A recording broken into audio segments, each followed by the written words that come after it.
Now we get to talk about congenital and genetic disorders. So, genetic control is a big deal, right? So let me move my darling face out of the way. Genetic information is stored in our chromosomes, and we have 23 pairs of chromosomes in a human. 22 pairs are called autosomes, and those are those hold the genetic information that carries information for my blue eyes, my used to be blonde hair, but it's brown now because of aging, and curls, whatever. So those are like the traits, etc. Where then you have sex chromosomes, and that would be the 23rd, and you either have XX or XY. So I remember that girls are extra, extra special. So girls are XX, where men are XY. You also have karyotyping, and this is how we can visually represent how chromosomes look. They're arranged in order of size. So obviously they're not this nicely arranged in the actual cell, but this is how we look at them so that we can see the different sizes and what they look like, etc. And these are used in diagnosis of chromosomal disorders like trisomy 21, right? So anyway, so this is an example of what a karyotype would look like. So you can see that these would be the normal ones, and this is figure 21.1. And so in A up here we have a normal female, in B we have a normal male, and then this would be the male with Down syndrome, which would be the trisomy 21. And so you can see that instead of just having two, like normal, they have three. Hence tri. Tri is that root word, right? So that would be trisomy 21. And then this one would be a female with a translocation that involves chromosome 14 and 15. So you can see that 14 and 15 are not looking as normal as they would up here. There's a translocation, so part of it went over and joined. It looks like 14. So this is how we look at the different karyotypes and the genetic information and how all of it looks like kind of on paper. And then we can actually look and see the results of what happens when we actually do have a genetic disorder. So what about genetic control? Well, we have genotypes and we have phenotypes. And so again, look for those root words. Genotype, the root word is gene. So this would be the actual genetic information that would be carried by that individual.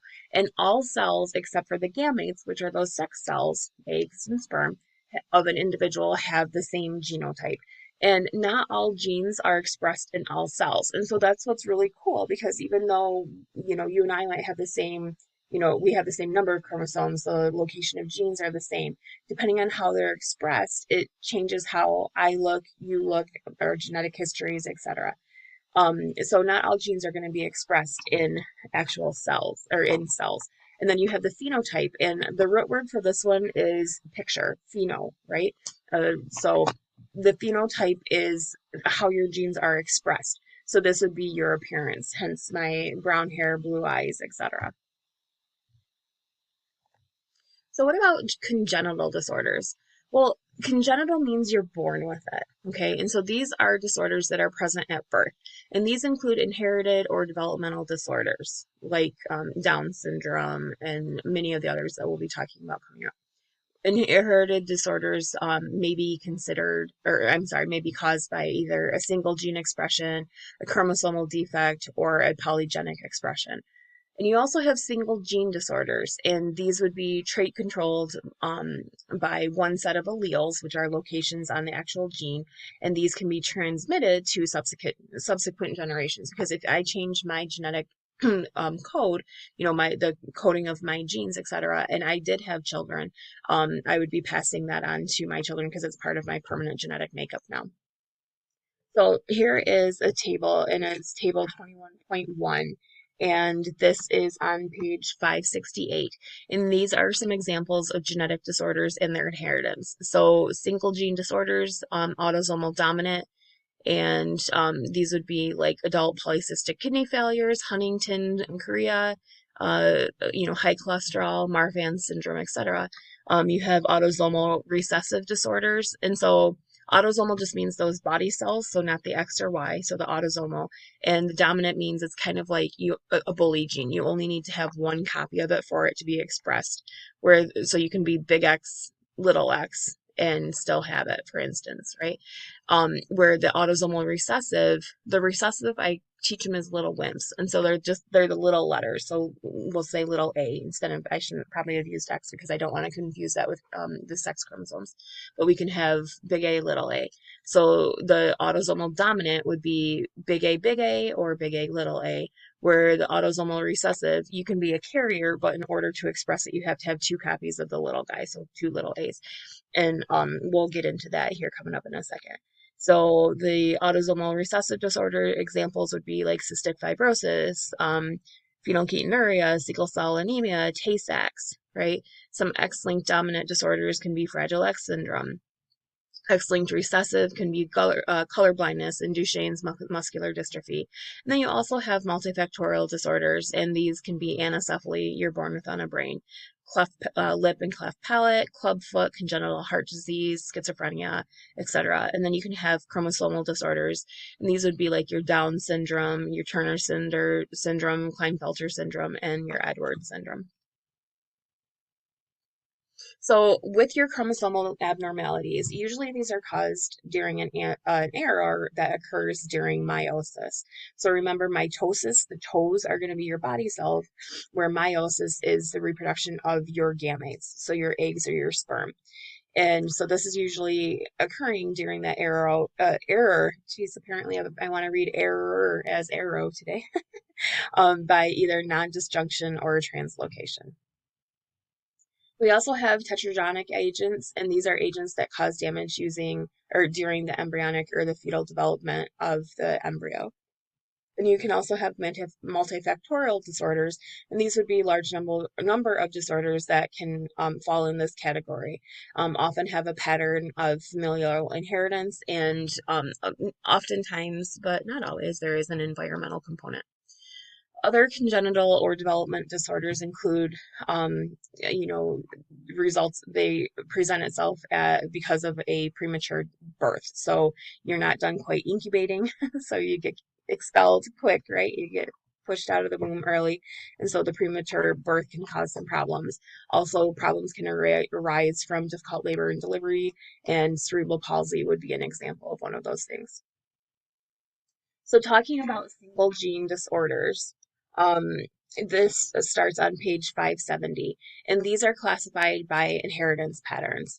And so you either have the recessive or the dominant or X-linked recessive. And single genes control a specific function. An example of this would be color blindness. Okay. And many may have systemic effects, which means that even though it's like one mutation, it can affect the whole entire system, the whole body, right? And examples of this would be cystic fibrosis, Tay-Sachs disease, and PKU. So, the ones that we're going to be talking about and more closely in the upcoming slides are going to be the single gene disorders, the chromosomal disorders, and the multifactorial disorders. So specifically talking about the single gene disorders, and again, this starts on page 570, you have your autosomal recessive disorders, and these include cystic fibrosis, phenylketonuria, sickle cell anemia, Tay-Sachs. You have your autosomal dominant disorders, and this is a defect in only one of the alleles that produces clinical expression of the disease, and then the affected parent has a 50% possibility of passing it on, right? You have those X-linked dominant disorders. Fragile X syndrome is one of the ones that we talked about, and this is one of the most common causes of mental retardation, cognitive deficit, and learning disorders in North America, and 1 in 4,000 boys are affected, and 1 in 8,000 girls have been identified with the disorder. So those would be examples of some X-linked disorders. Then you have X-linked recessive disorders, and this can be, these are where the alleles for the sex-linked recessive disorders are usually carried by the X chromosome, so that's why it's called X1. The Y chromosome usually doesn't carry the same genes as the X because they're from, the Y would be more male, and then the X can be both, so they have a slightly different information on what they cover or what they carry. And the genes for X-linked disorders are recessive, but they're manifested in heterozygous males who lack the matching normal gene. and the Y chromosome. Okay, so we'll get into that when we talk about genetics a little bit. And some examples of those would be color blindness and Duchenne's muscular dystrophy, as well as hemophilia type A. So, those single cell ones again, more than 6,000. We have more than 6,000 known abnormalities, and they may present few, if any, signs. There are serious disorders that usually result in spontaneous miscarriage. So usually, what happens is, your body, and this happens in humans and animals and everything. Your body will know that something's not quite right with the developing fetus, and it'll self-abort. So that's not the person actually having an abortion. It's your body's like, this baby's not going to be feasible outside of the womb, so we spontaneously miscarry it. These disorders are commonly classified by an inheritance pattern, and the single gene may control a limited function, but it's very important when we do have alterations in these. And you can also have many widespread effects, and this would be like cystic fibrosis and Marfan syndrome. So looking specifically at Marfan syndrome, this is the picture from figure 21.5 in your book on page 570. And so with the clinical manifestations of Marfan syndrome, the skeletal deformities such as the pectus evacuum, so you can see that this area is not developed. And it also has the abnormal curvature of the spine. These would be the common findings that you would be looking for in diagnosing Marfan syndrome. So with autosomal recessive disorders, these are on page 571. Remember, the recessive gene is that little wimp, right? So you have to have two copies of the little letter in order for it to be recessive. And so the autosomal recessive disorders means that both parents must pass on the recessive allele for the offspring to have that disorder. And so parents may be heterozygous and unaffected, and they're considered to be carriers or termed to be carriers. And so for root words, hetero is one of each, where homo is two of the same. So you can have homozygous dominant, and that means you'd have two big letters, big A, big A. And then hetero means one of each. So you'd have big A, little a. And then you can have homozygous recessive. And so the first word tells you the either capital or minus of the letter, the little the case of the letter, and then the last one tells you whether or not it's going to be dominant or recessive, right? And so homozygous means two of the same, hetero means one of each. Okay, so the parents can either be heterozygous and therefore be a carrier, because if it's big A, little a, remember, for a recessive disorder, you have to have two little a's to have the actual disease, but you can carry that genetic information on by having big A, little a. So they wouldn't be expressing it, but they would be carrying it. Or the parents can be homozygous, homo meaning two of the same. And so that would be, and if they are affected and it's recessive, then they would have to be two little a's. So little a, homozygous meaning two of the same. And since they have the disease expressed and it's a recessive disorder, that tells you that it has to be the little a's. We also have male and female children that are going to be affected equally, because this is not linked to the X or the Y chromosome. This is just going to be the body, the somal cells. Okay. You would have if you have a homozygous recessive child, homo means two of the same, recessive means little letters. So this would be little a, then that child would have the disorder. Okay. And you can also have a heterozygous, hetero meaning one of each. So that would be big A, little a. And so this person would be a carrier, and they would have no clinical signs of the disease. Okay. So this is how you would do like a Punnett Square. Okay. So this would be an autosomal recessive disorder. And I have a video from when I've taught this before that I'll link in, and it helps kind of explain what's going on. But this is figure 21.4 in your book on page 569. And so if you have a carrier parent and it is an autosomal recessive disorder. Autosomal tells you you're not looking at X and Y chromosomes, so you're looking at the ones that are for body cells. Recessive means that you are looking for like two little letters to have the disease. Okay. So if you have a carrier parent, that means you're going to have one big letter and one little letter because they are not expressing the disease. So that means that they would, they would be one normal, one little. And in order to carry this disease, you'd have to have two littles, remember, because it's a recessive disorder. So you have two carrier parents. And what you do when you set up a Punnett Square is you put, each parent like this, and then you'd carry down what you see in this box. So I see a big C, so I'd put a big C here and a big C here. I see a little C, so I'd put a little C and a little C. Then I go to the ones on the other side, and for the, the other parents, so mom's up here, dad's up there. It doesn't matter which is which, just, one is on one side and one is on the other parent. And so then the carrier again would be the big C, so you'd carry a big C to here and a big C to there, and then the little c, and this is what you'd end up having. And so you'd have 25% that have absolutely nothing to do with the disease. They're not a carrier or anything. Then you'd have 2 out of 4, which is 50%, and that those 50% would be the carrier. And then you have 25%, 1 out of the 4, that would actually be affected with that disease. Okay.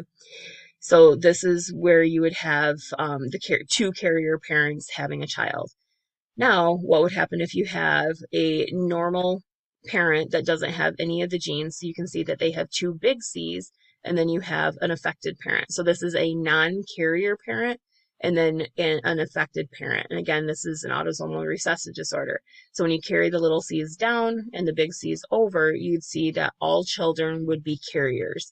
And since they're one of each, remember, homo is 2 of the same, one of each would be heterozygous. So these all children, 100% would be heterozygous carriers for this autosomal recessive disease.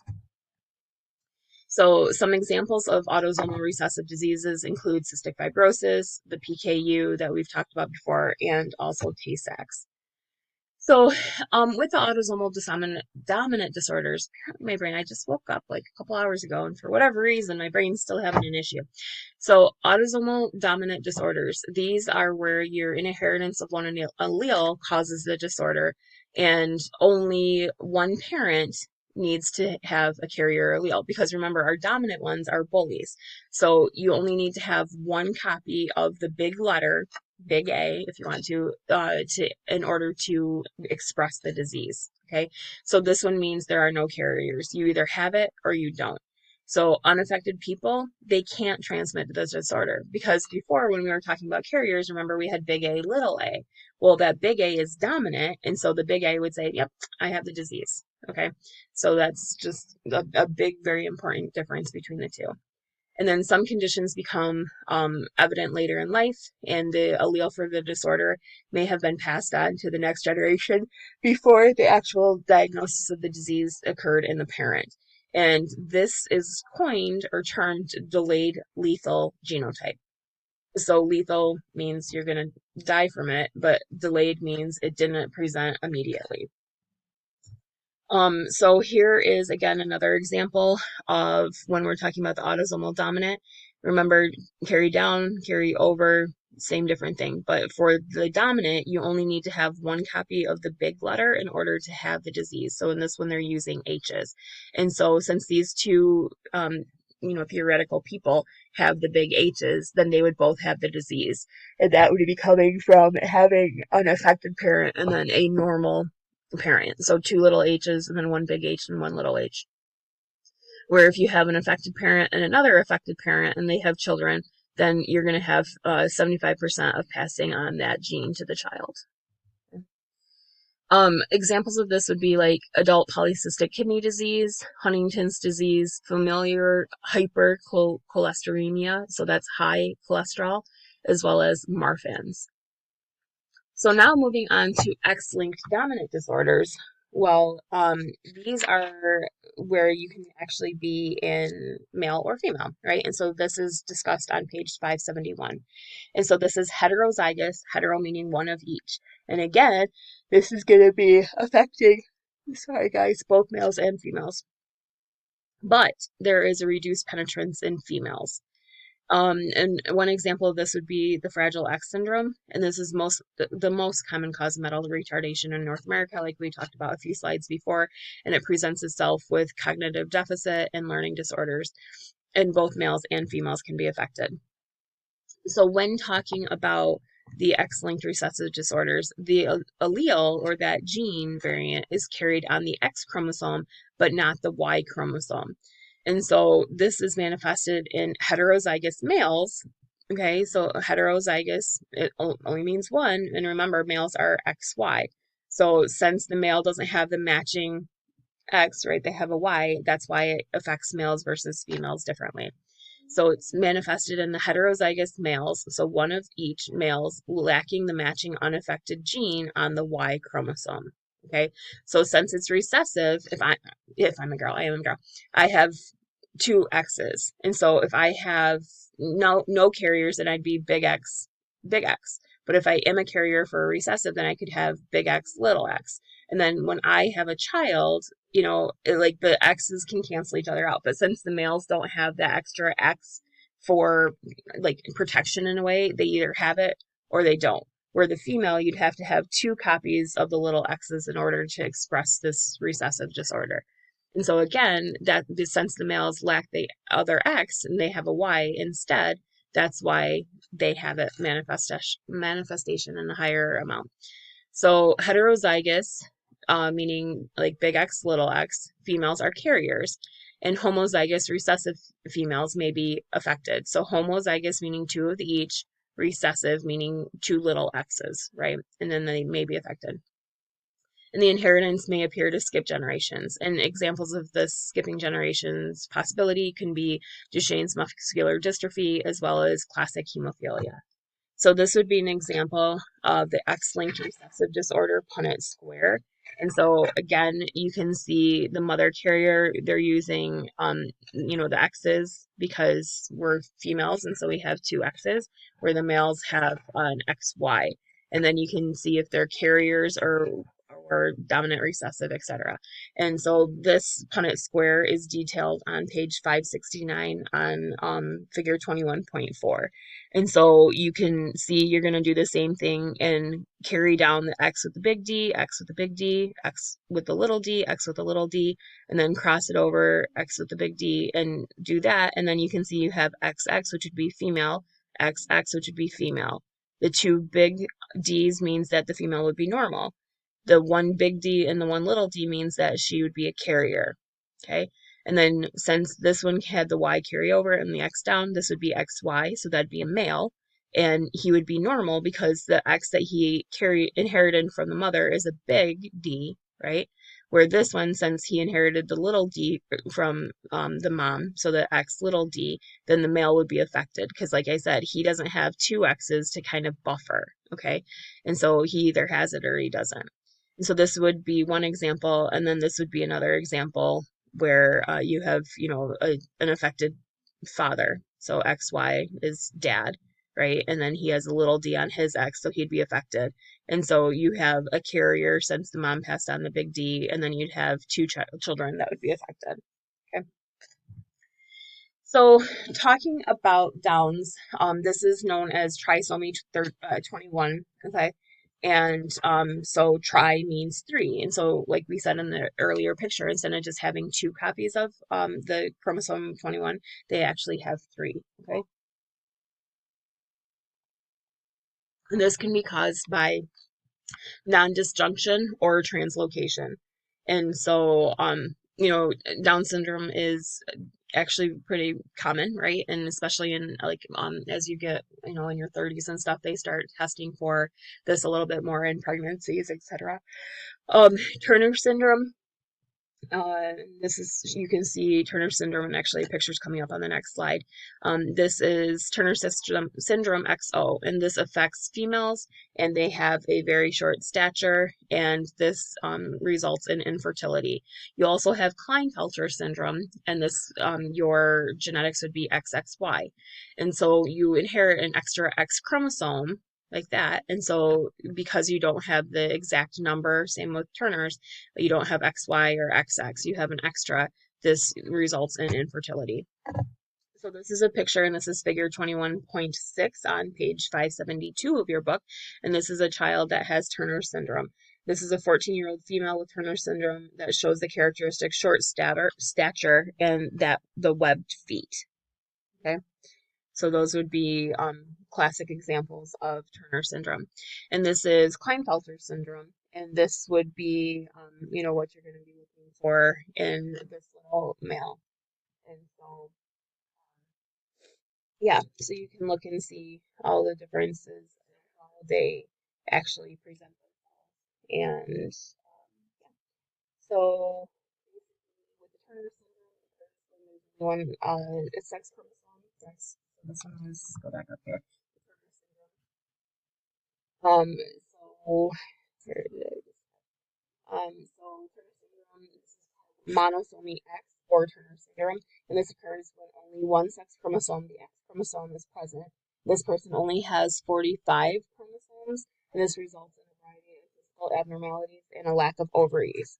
Where in Klinefelter syndrome, which is again still on page 572 under chromosomal disorders, Klinefelter syndrome, or this is also known as polysomy X, there you have an extra X chromosome, which is present, and this results in a total of 47 chromosomes instead of 46 in each cell.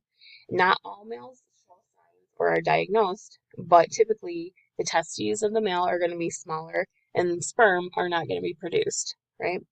And other common chromosomal or abnormalities can occur when parts of the chromosome are rearranged or lost during replication. Now, what about multifactorial disorders? And this again, it starts on page 572. So genetic influences can be combined with environmental factors, and examples of this can be cleft palate, congenital hip dislocation, congenital heart disease, and type 2 diabetes.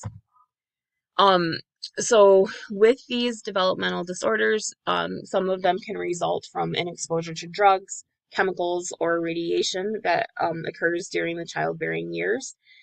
TORCH is an acronym that they use for maternal infections that can result in abnormalities, and these are in routine parental or prenatal screening tests.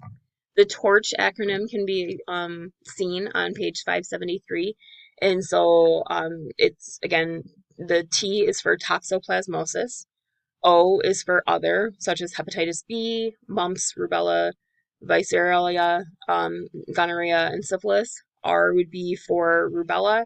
C is for cytomegalovirus, and H is for herpes. And newer programs provide integrated assessment of torch diseases as well as other significant heterogenic or harmful factors just for a screening. But that torch acronym is going to be found again on page 573. And exposure to known tetragens in the first 2 months of development is known to impair organogenesis. And so, break that down to the words: organs, formation of your organs, genesis is making, right? So if you're exposed to some of these agents within the first couple months, that's when you can really have an effect on your developing fetus, right? So this is a chart about the different effects of tetragens during pregnancy, and this is figure 21.9. And so the red is going to be a major effect. The little thin line is the minor effects.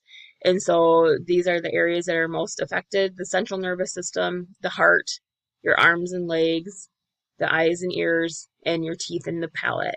And so basically, if you have a huge exposure in the first couple weeks, then more than likely it'll cause death of the zygote and the embryo.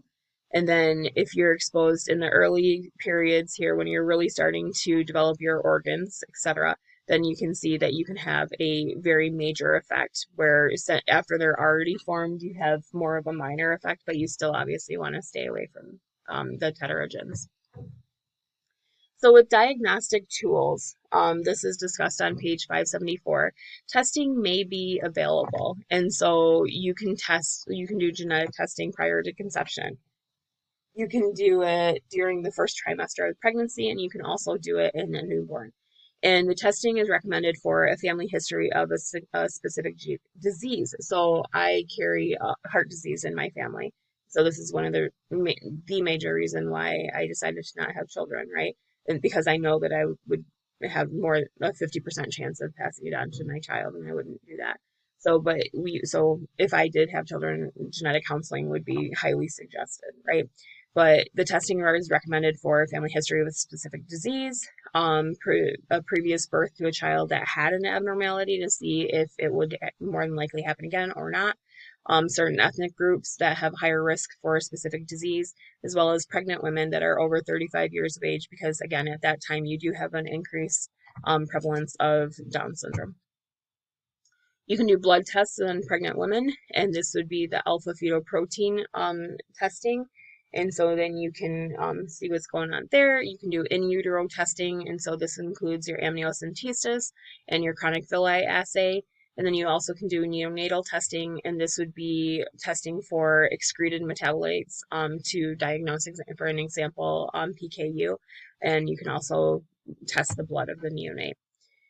So you can also do genetic engineering so that you can isolate, copy, and transplant genes. So like with me, I could potentially isolate and pop out the genes that I know are defective in my body and make sure that my embryo doesn't have those. So we do this in microorganisms, plants, animals, and you can actually also do this in humans. And this is used primarily in agriculture to produce transgenic or genetically modified foods. But it's really interesting, and if you guys remind me in class, we'll talk about this because a lot of people can take this to the nth degree, and they can engineer the perfect baby. Well, what is the perfect baby, right? And then that's, to me, it's playing a little bit too much with genetics, right? I like to be able to mutate out a disease, but beyond that, I think it's a little can get a little scary. The ultimate goal of this is to insert normally functioning alleles into the area where there is the abnormal one, and to prevent the presentation and actually the actual presence of that disease. And this is technically possible, but clinical trials have not been uniformly successful. So in the States, this doesn't happen, but in other countries, it has known to happen. So what about gene therapy? Well, gene therapy is one possible way to fix a genetic problem involving knowing its source. And so what this does is you identify the gene and the protein that's responsible for that condition, and then this determines how the gene expression is going to be controlled. And so you're going to produce a drug that's going to inhibit the expression of that gene. So you can still have the gene, but it won't be made into the protein, and proteins are what actually do the work in the body. And so research on this has focused on cancer growth promoters, and this has resulted in some gene therapy drugs to target these specific cancers. You also have genetic screening and DNA testing, and so you can screen at-risk populations for a specific allele. The downfalls are that this is very costly. It can be very costly, and the concerns regarding privacy and access to information. And so, it's like with the 23andMe kids, the Ancestry.com, or, a lot of these screening, when they first came out, people were like, oh, but then they can tell my insurance company about it, and then they won't insure me. So there's just a lot of downstream things that may happen if that information is ever sold. And so, that we're still in a kind of a very gray area where there are laws in place, but, you only need one person to want to make a gazillion dollars to actually sell that information, right? DNA testing to identify individuals for paternity forensic purposes, that happens a lot. Maury Povich, right? You are not the father. We also have legislation that has been drafted in the United States to help protect the genetic rights of individuals. And like I said, we do have rules in play, but unfortunately, there are people that don't like to follow rules. But these would affect healthcare, employment, and insurance from knowing that you tested positive for a gene or something like that. We also have, designer drugs, and this includes the proteomics research. And this would be this is on page 576. And so the proteomics research, this includes gene expression, characterization of proteins significant in the metabolic pathway of expression of a particular allele. Some designer drugs can act differently in genetically different individuals. So, pharmacogenetics would be making sure that your body would respond to that pharmacologic intervention the way it's designed, or potentially, predict any problems or issues that you'd have with taking that drug, etc. This research will help develop drugs that can be tailored to the individual's genotype and again reduce side effects or other things like that. And so I actually was part of a project and helped to start development of a company that was a pharmacogenetic company. The company ran out of money and they went away. But I was part of this for the first, 6 months of the company, so that was kind of cool to do. So since Down syndrome is one of our most common genetic disorders, we're going to talk just a little bit more about it in the last 3 slides, and this is highlighted on page 576. And so Down syndrome again is trisomy 21, meaning you have 3 copies of chromosome 21. And so this is a very common chromosomal disorder, and it does affect physical and mental development.